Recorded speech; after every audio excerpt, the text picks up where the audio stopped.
Okay, I know at the end of the last video there was the coin toss and I said I was going to do Shell Shock 2 next, but I do not take life advice from mere pocket change. I am a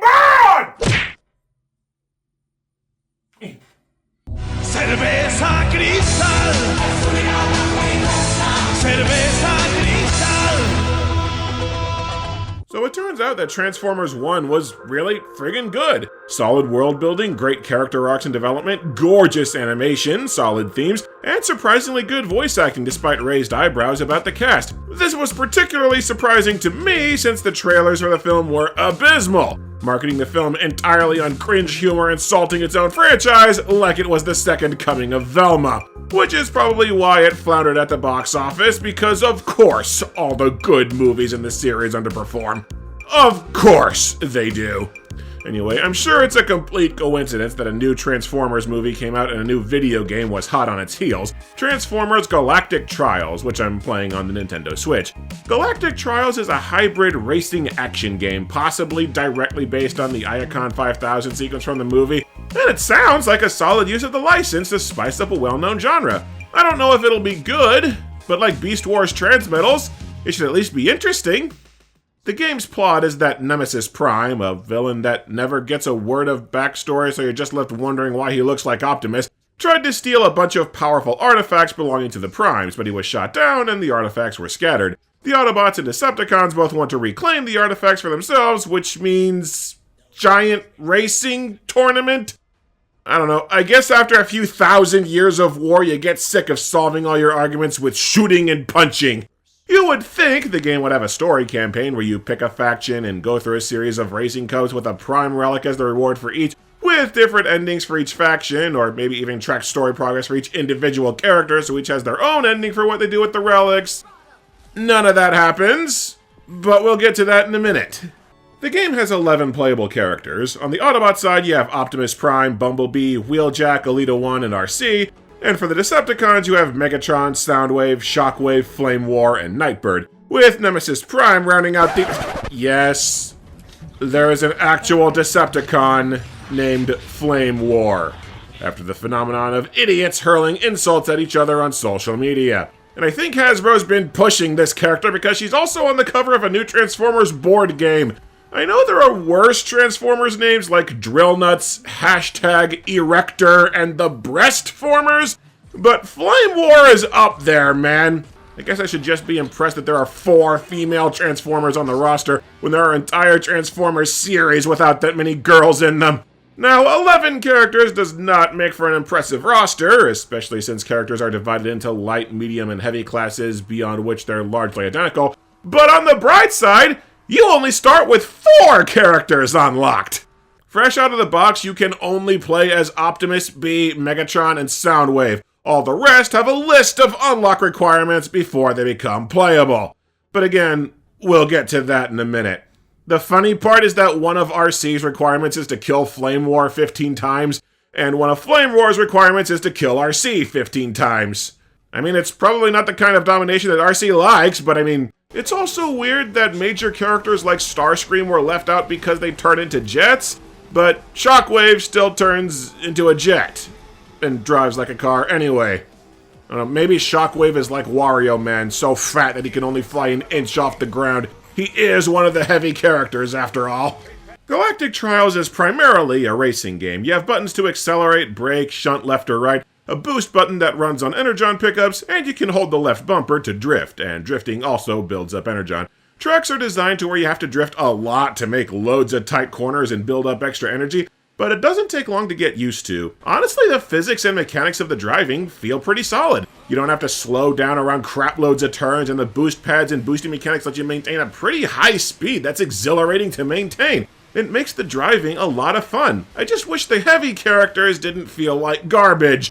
The game is noticeably slower, driving as one of the heavies. You can barely turn, and you can only hold 3 boosts, which barely gets you anywhere. I'm almost certain that the game alters the speed of all of the other racers to suit whoever you're playing, like they just had to give up on balancing the different classes. So how in the hell is an actual tank that handles like a fat cow meant to compete in a racing game?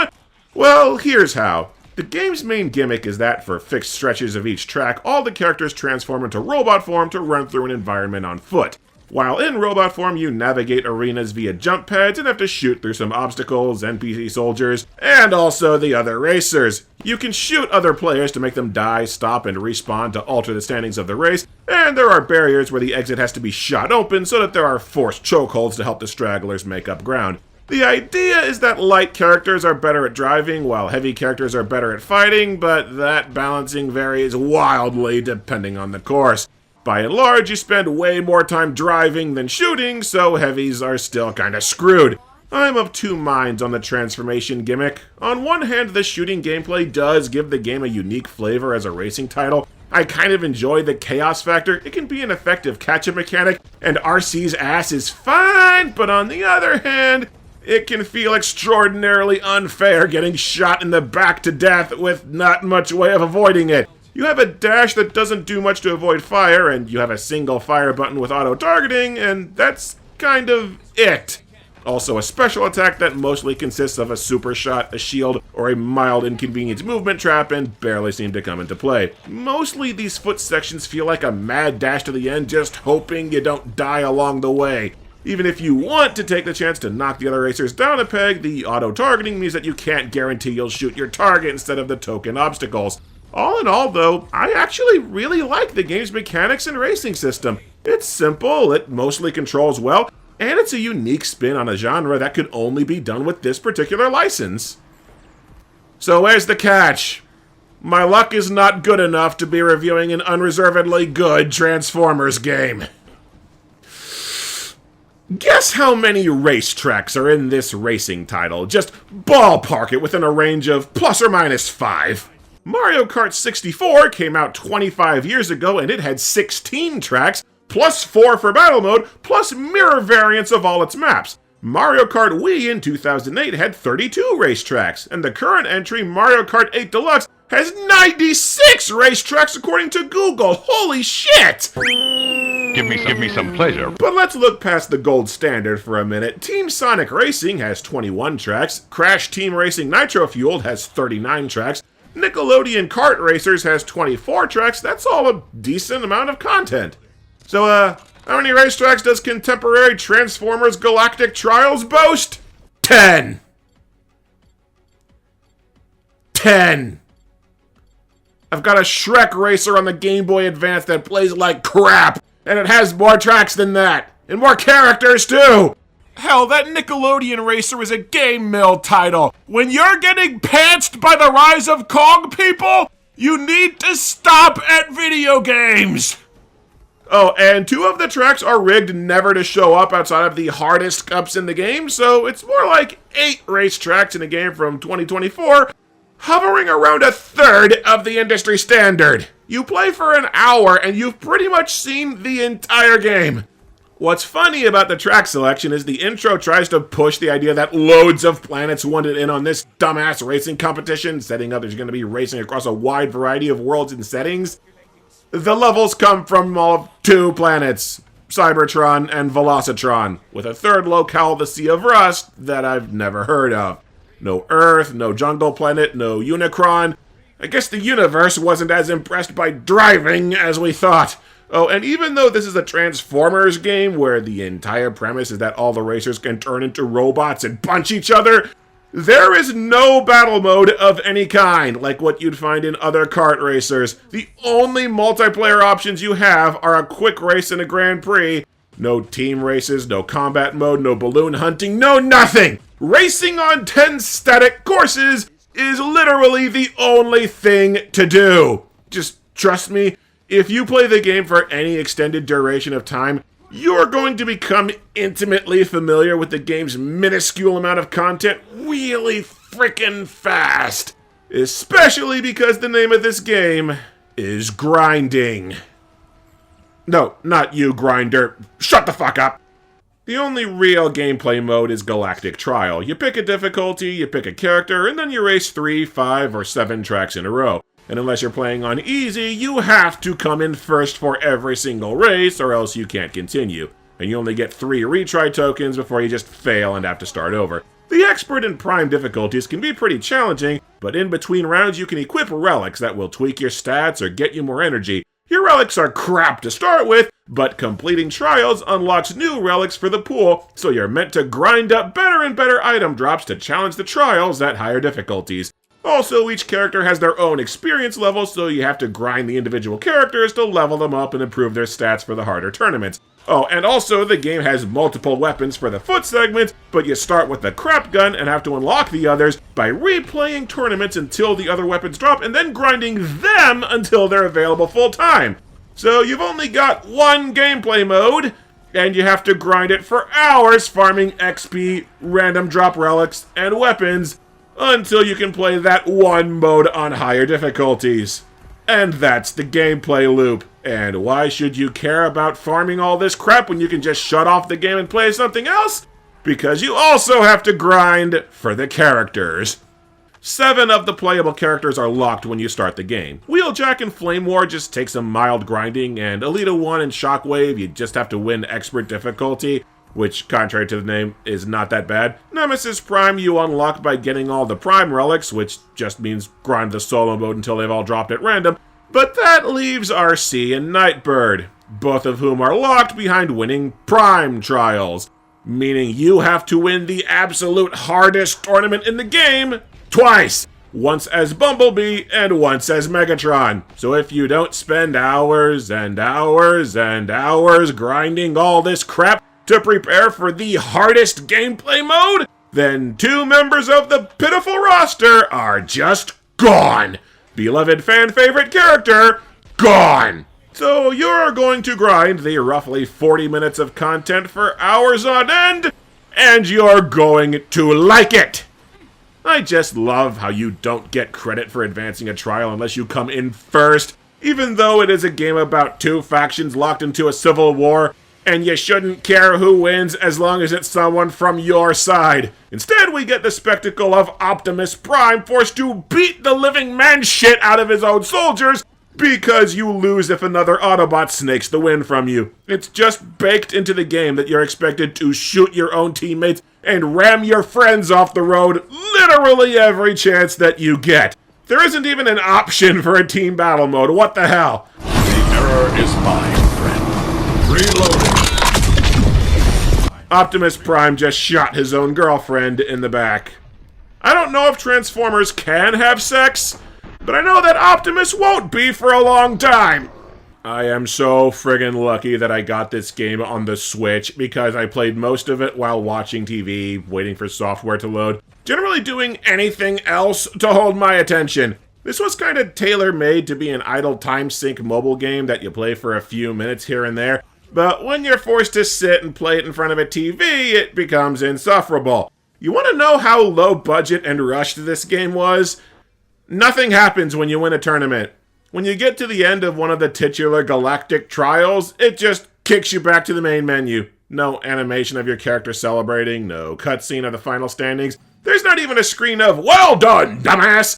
Even Big Rigs managed a "You Are Winner" screen, and you don't want Big Rigs to be better than you at anything. And sheesh, the relics are dispensed via loot box for literally no reason. This may well have started life as a shovelware mobile game after all. It would explain why the opening cutscene is some of the cheapest animation that I've ever seen. Also, each character has all of one alternate skin that's just a cheap recolor. I'm pretty sure that they're all references to a single comic about a mirror universe. I just know that Megatron looks the same apart from a blue condom over his gun, and most of the rest are a fashion nightmare.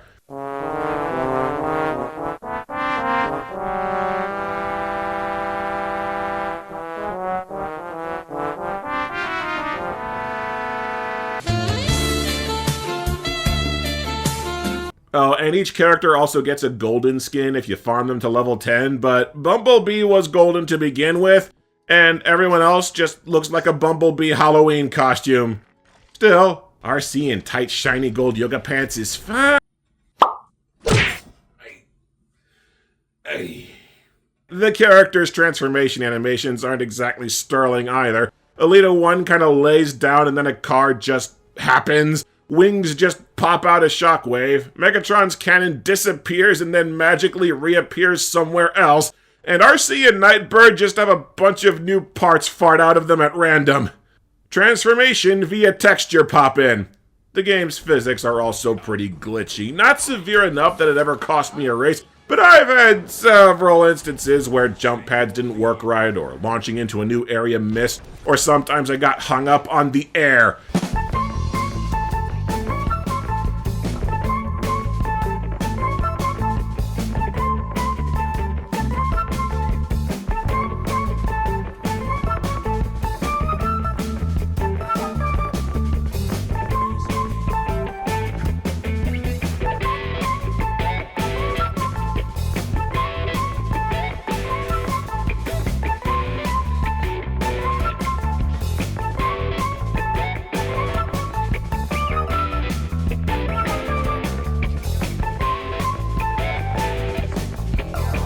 There's also a spot on the K-On track where the AIs get stuck on a wall all the friggin' time. It's like clockwork. The other racers launch into this foot section and just march into the wall. So, you know, not much budget for QA either. The Prime artifacts drop at random after trials, and once you collect them all, you get a 10-second cutscene made of reused art from the introduction. The artifacts are put into a vault, Nemesis Prime will return, the end. There is no final boss. Nemesis Prime just shows up at random during trials for a one-on-one. And he's piss easy. He's slow as crap and he doesn't even have any special weapons. I think he's supposed to be hard because he's got a shitload of health, but I've got a little secret for you. This is a racing game! Who gives a shit about health? So I've got the final boss unlocked and have technically beaten the game, but I'm still missing RC and Nightbird. There's no avoiding it now. It's time to take on the Prime difficulty.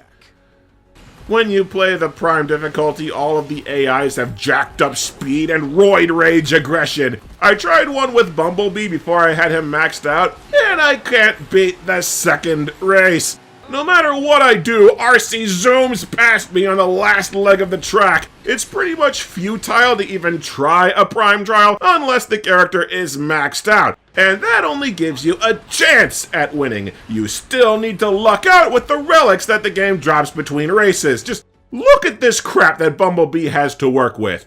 Shield buff, and improved handling on the light character that already turns super fast. Great. And the second time that I get to pick out a relic, 2 guns that I don't need because I unlocked a railgun full time, and another shield buff. Thanks a pat load, dicks! More shields totally gonna come in handy when RC smokes past me for the 15th time! Why are you fighting me? I'm doing this for us! Oh, crap. And you know those 2 mystery tracks that only appear on the hardest difficulties? Yeah, those are War on Iacon and War on K-On. The Iacon War level, it is genuinely confusing trying to figure out where you need to go because it's got open areas with dead ends and foot sections where you need to find boost pads in the middle of rubble to hop floors and hop back down. It's a friggin' mess. And then the last stretch of the course, the game always has jarring texture pop-in problems. But that is such small potatoes next to the nearly broken War on K-On course. The road has crap loads of debris placed right where you drift into it. There are harsh turns and obnoxious obstacle courses of jump pads. And the level is so badly coded that my first crack at the race, I got stuck in the environment twice. The second time I full-on phased inside of a wall to where it was physically impossible to continue. And I remind you, 3 retries per tournament. Son of a bitch! That said, it is kind of a nice touch that you race through the Autobots and Decepticons' respective home cities, both in peacetime and wartime, to show how much the war sucks for both sides. That's the frustrating thing, man. Somebody on this dev team at least tried to make something cool for Transformers fans. They tried to give the characters personality in the lines they spout in mid-race. Bumblebee's the showboat, Elita 1 is strict and by the book, RC's kind of self-consciously trying to be a good soldier, Wheeljack is annoying because he's a nerd trying to be an overcompensating cool guy. Megatron pontificates endlessly to himself. Full power! There is no strength greater than my desire for conquest! And Flame War speaks in nothing but fire puns. I've got time to burn. I want to feel the burn. There's no smoke without Flame War.